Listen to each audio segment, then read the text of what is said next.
There's nothing like Broadway, kid, nothing so grand, where each purple feather is perfectly found. Hello and welcome to the Nothing Like Broadway podcast. I am David Rackoff, the writer and composer of the upcoming off-Broadway musical Nothing Like Broadway, and this is the show where we pick a song from musical theater and then we pick it apart, figure out how it works, and I sort of try to get into the minds of the creators to see what they were thinking and how they thought that this song would work in context. But very exciting. Usually I just have to guess what was in the authors' heads.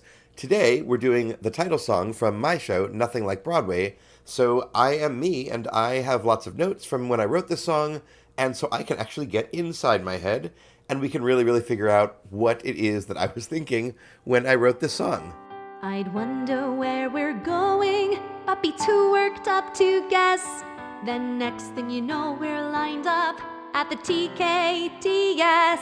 We'd rush off Mother, Dad, and me for prefix at the Russian tea. They ask me how my life is as we share our cakes of crab. We talk and we laugh, then take off in the back of a cab. So the show, Nothing Like Broadway, takes place in a tiny off-Broadway cabaret kind of theater. And it is just 4 characters and 3 musicians. And the idea that I had is that I wanted to do something that was as creative and sort of big and grand as I could with as little resources as possible. So like as few cast, small musicians. I'm really hoping that we do it unmiked. I would love to have it be acoustic. But that's the vibe. That's the aesthetic of the show.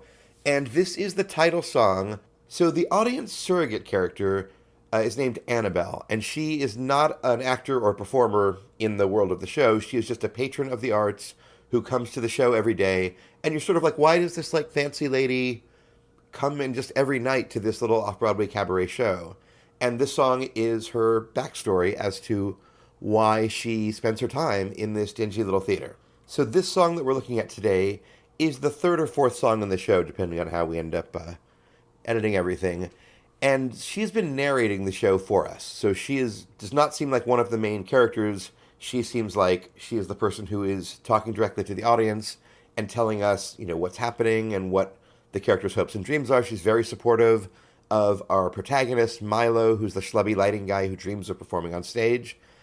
And one of the conceits of the show is that all of the characters at one point or another end up doing a sort of direct-to-audience cabaret song that they're performing in the world of the show, and this is Annabelle's. She just happens to have a song that is autobiographical written, and so she's performing the song in the world of the show, in the cabaret.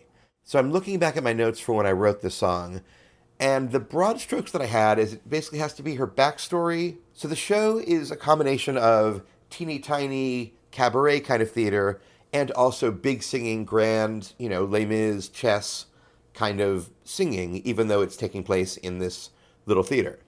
And so I knew I wanted the song to start out like a cabaret song, like the kind of song that like a confessional sort of very intimate song that a cabaret artist would sing, but then I wanted it to end in like a big Broadway belting, swelling music kind of song.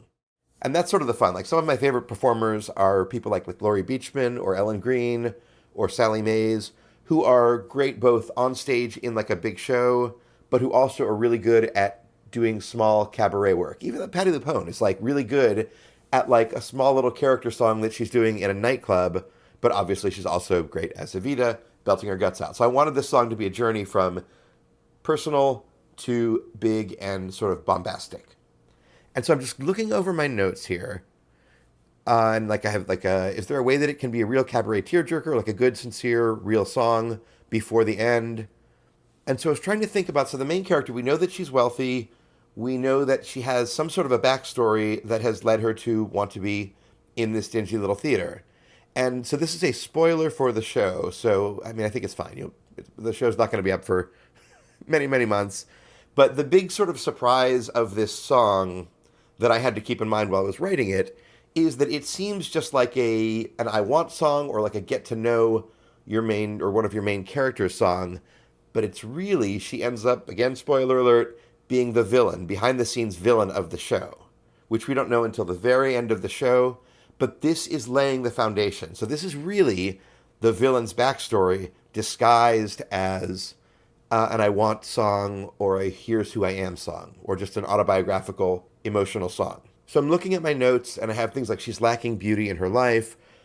She has daddy issues. Her dad abandoned the family and is a wealthy guy basically who kind of, once he made money, he sort of split and left the family behind.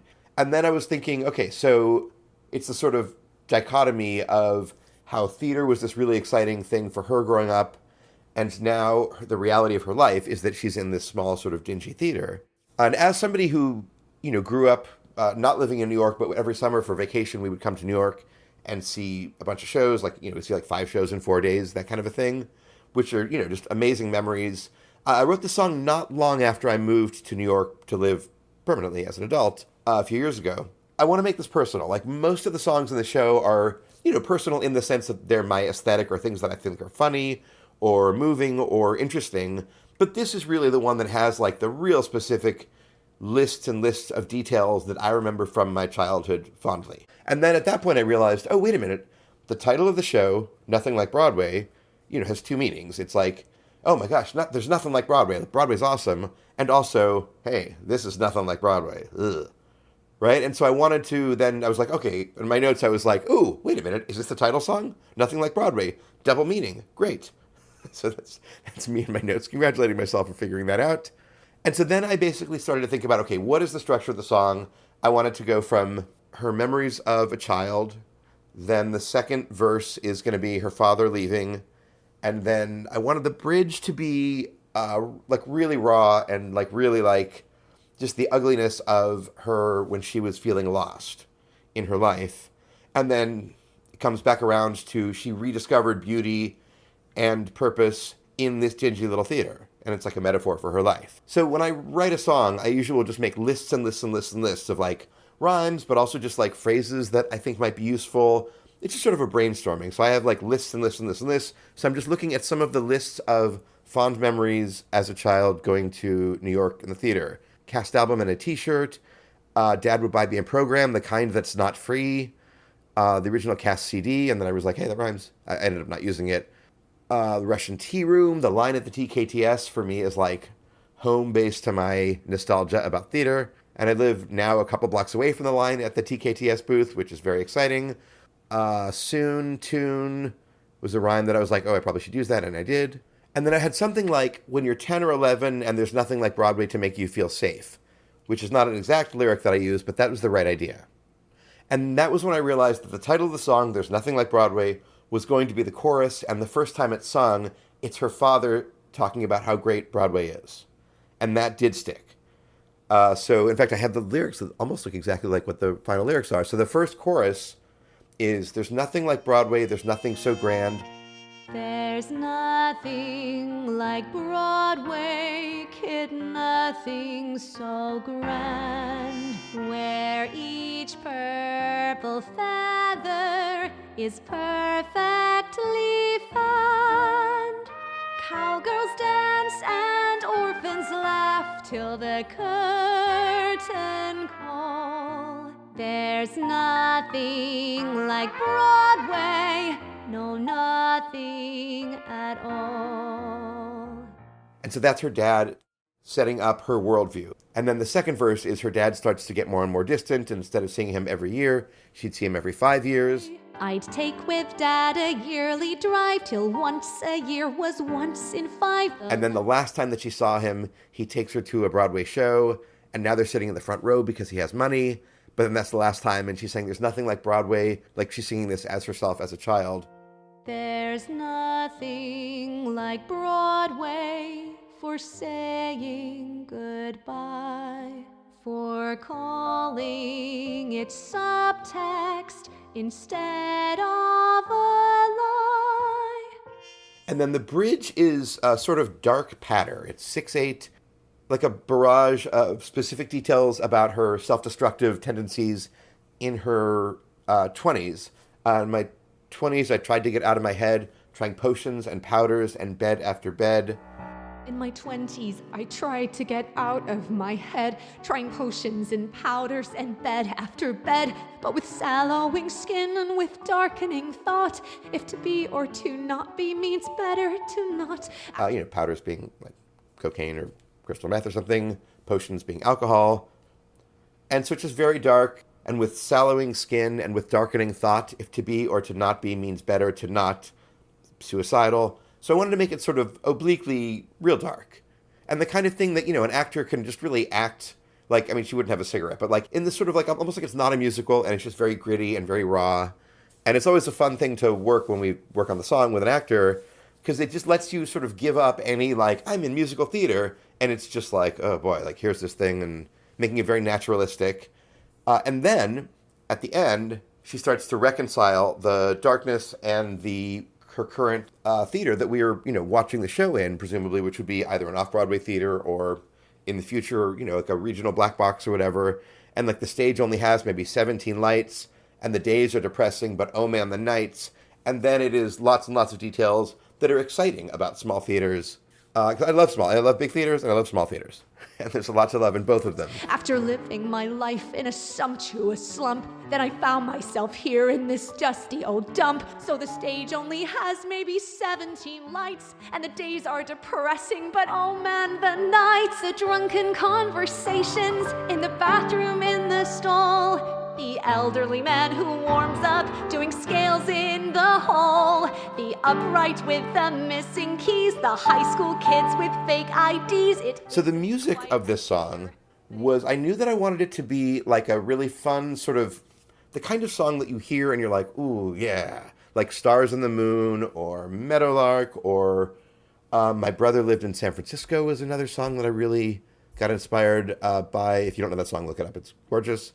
There's a song called Disneyland that is from Smile by Howard Ashman and Marvin Hamlish.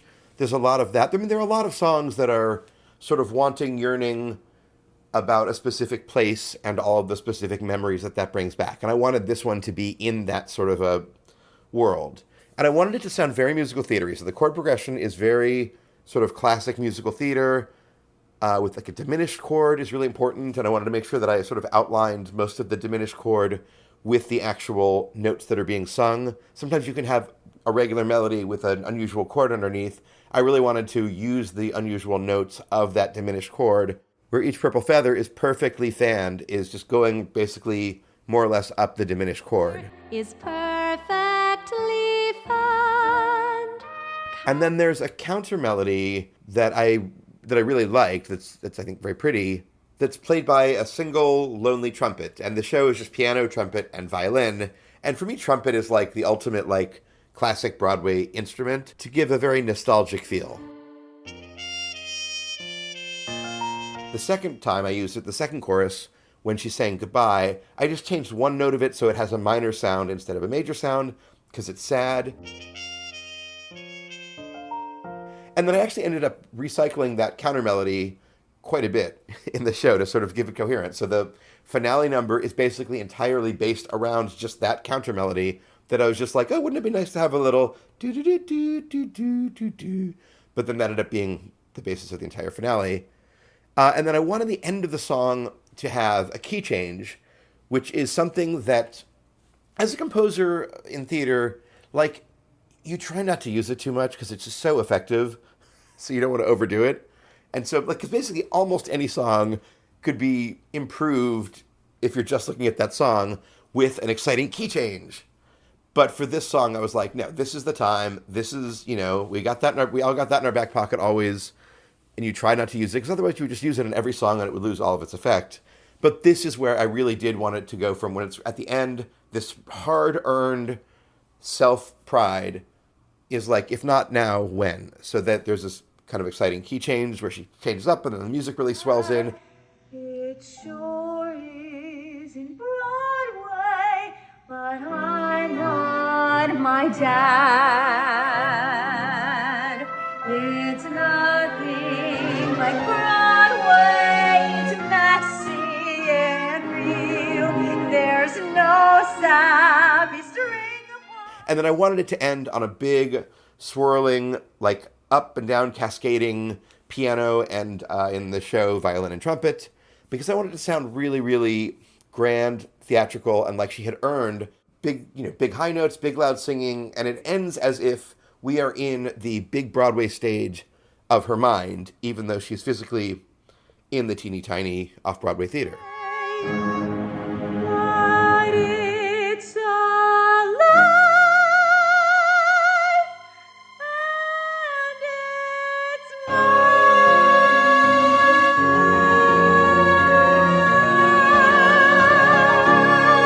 And so the way that it sets up that she is actually the secret villain of the show is, in the show, we know that there is this giant conglomerate company called Squeedle that is like a combination of like Apple, Amazon, Facebook, YouTube, Elon Musk. It's just this, but in the world of the show, there's just one big company, and they are the sort of mysterious, corporation or whatever.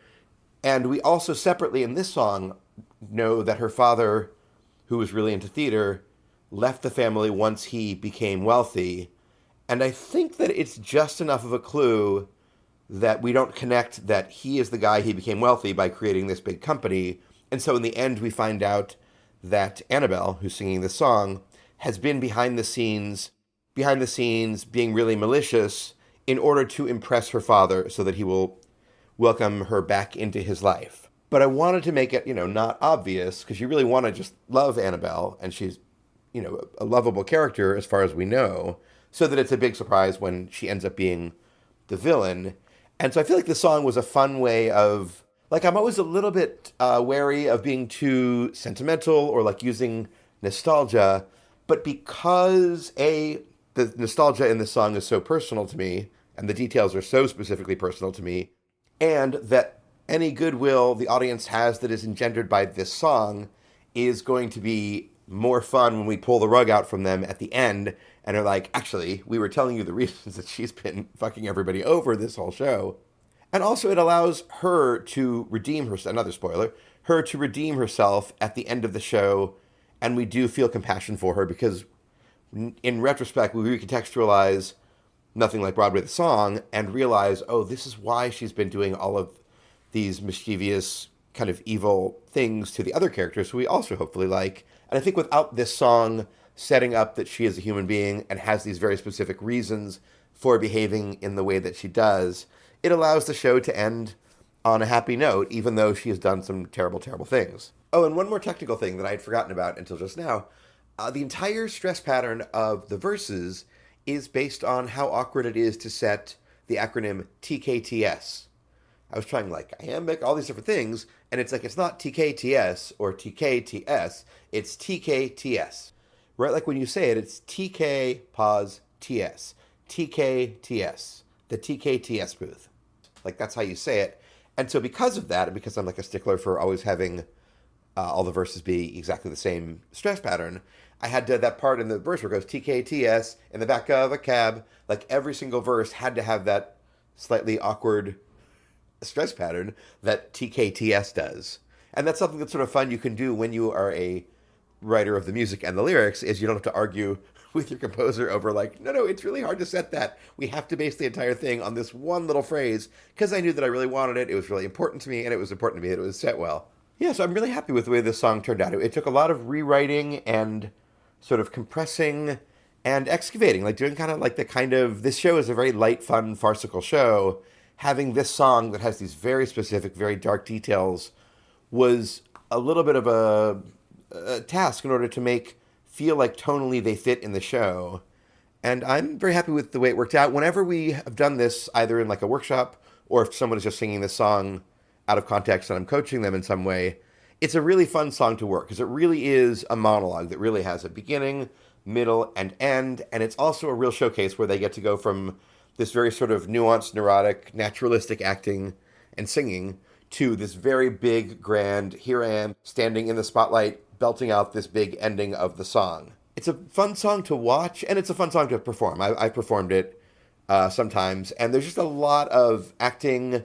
You get to show off. You get to show off the acting, you get to show off the singing, and it really takes you on a journey. And it's also fun knowing that you have this secret that you are laying the foundation so that when you are revealed to be kind of a villain toward the end of the show, the audience has some sympathy for you. All right, so normally we only play a little bit of the song for copyright reasons, but I'm going to play the whole goddamn song today because it's my copyright. So this has been the Nothing Like Broadway podcast. Please follow us at Nothing Like Broadway on Instagram and Facebook. And you can visit our website, nothinglikeBroadway.com, to hear some demos from the show. And also you can sign up your email so that we can keep you informed as we get closer and closer to being off-Broadway and having the song sung every night in a teeny tiny theater off-Broadway, which is very exciting. All right, so now here is the entire song, Nothing Like Broadway, performed by Lauren Crandall, who performed the role of Annabelle when we did a workshop of the show in Florida, with music direction by Bert Rodriguez, and with music, lyrics, and orchestrations by me. So enjoy.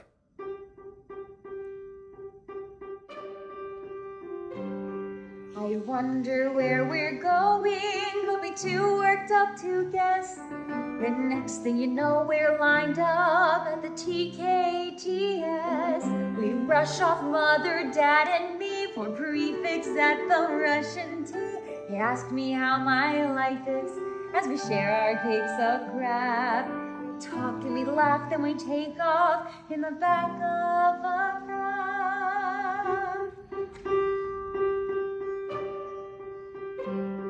We walk up through the lobby to the lower mezzanine. We sit where the usher seats us, and I'm safe in between. The flute and cello start to tune, that means the show is starting soon. Father gets to grinning, and I smile back at him. He whispers to me a secret as the lights start to dim.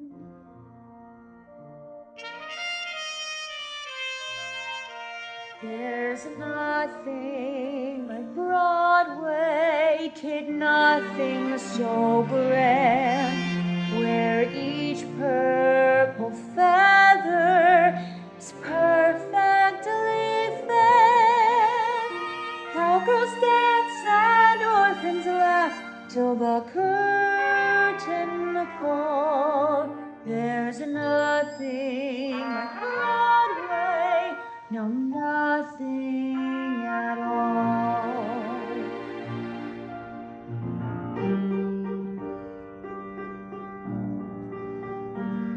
But family life is messy, nothing like a Broadway play. And life's little disappointments made my dad go away. We take with Dad a yearly drive to once a year was once in 5. The last time that I saw him, he said, let's go see a show.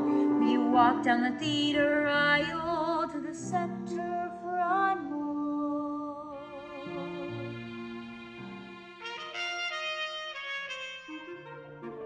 There's nothing like Broadway for saying goodbye, or calling it subtext instead of a lie.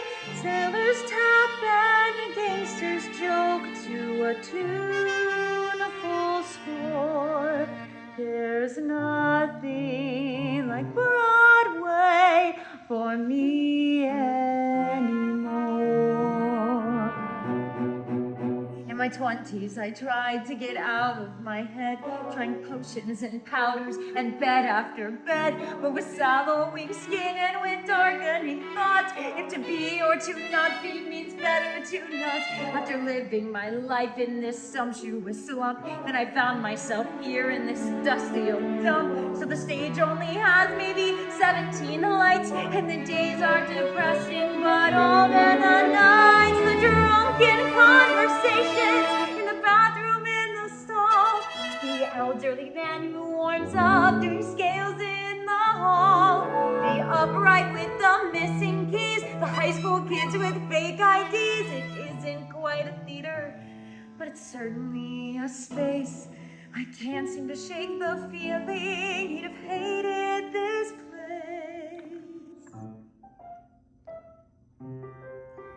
It's nothing like Broadway, no, nothing at all.